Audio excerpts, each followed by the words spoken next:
After the war, Nazareno returned to his hometown. Valerie knew that he would eventually immigrate to America and marry her grandmother, a woman named Angelina Croza. But the archives in Italy told us that Nazareno did something else first. Appeared Nazareno Bertinelli, bachelor, age 24, and Domenica Celerani. I have pronounced in the name of the law that they are united in matrimony. That is, yes. Domenica. Uh-huh. That was, whoa, wait. Yes. That's not Angelina. No. Domenica.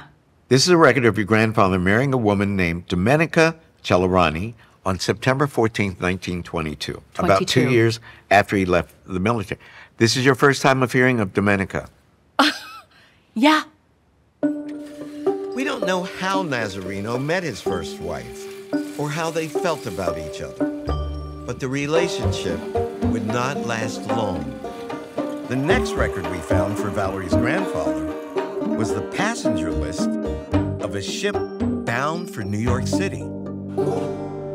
Nazareno Bertinelli, 24. Married or single? Single. Final destination, Scranton, Pennsylvania.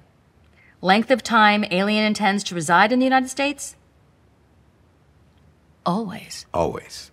He was fleeing Italy. Just 1 week after his marriage to Domenica.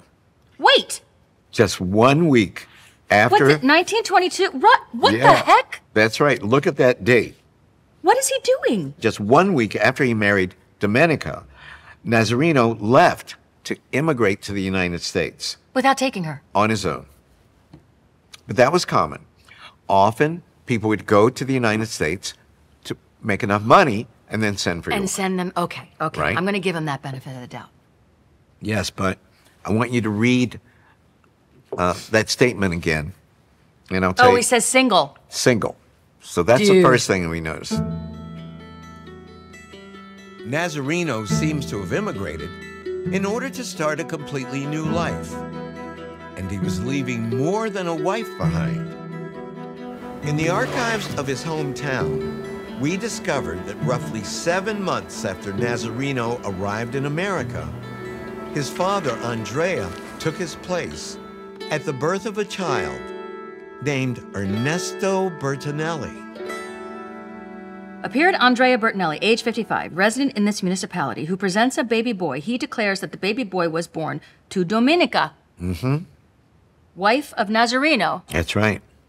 The declarer has reported that the birth of the baby boy, because he was present at the moment of the childbirth of Domenica, instead of her husband who was away from home due to his job. Due to his job.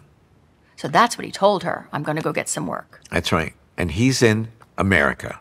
He's in Scranton. And she, in May, has a baby. Remember, he comes in October. So she's obviously pregnant. She has the baby. 7 months later. Right. And this is the birth record for your grandfather, Nazareno's son, Ernesto. Ernesto. Wow.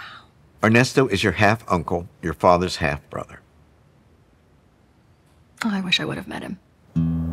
Ernesto died in Italy in 2004, when he was 81 years old. Though he repeatedly tried to connect to his American family by writing the letters that Valerie found after her father passed away, there's no evidence that he ever even met his father, leaving Valerie to grapple with Nazareno's actions. I wonder if that ate at him and really bothered him. And it would have bothered me. Yeah. It would have bothered you. Yeah. I mean, your wife is pregnant. Yeah.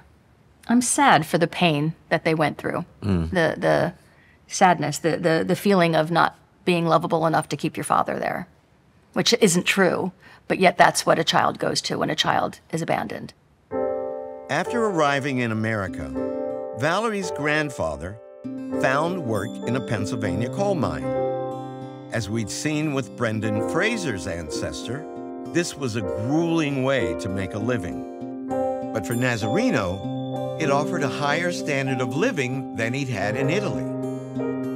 And on December 20th, 1930, He cemented his transformation, turning his back on his past one last time. Application for marriage license. Nazareno Bertinelli, 32. Occupation minor. Previous marriage or marriages? No. No. Angelina Crosa, 22. Occupation homemaker. Your grandparents married 8 years after your grandfather married his first wife, Domenica. We didn't find any divorce records for your grandfather. No, they weren't divorced. So do you think your grandmother knew that he had been married previously and had a child? No, I don't think she knew. I don't think this would made him the most desirable bachelor floating around Scranton, Pennsylvania No. in 1930, you know? Oh, they can't speak, but there's so many questions. Nazareno and Angelina were married for 37 years, right up until Nazareno's death in 1968. They had 3 children together, including Valerie's father, and they raised them in a stable home. Even so, Valerie found herself struggling to reconcile her grandfather's life in America with all that he left behind in Italy. I think what I really am doing in earnest right now is to have no judgment, because I don't know what was going on. No, we don't with know. Nazareno. I know that his life was incredibly difficult. I don't know if Domenica brought him joy.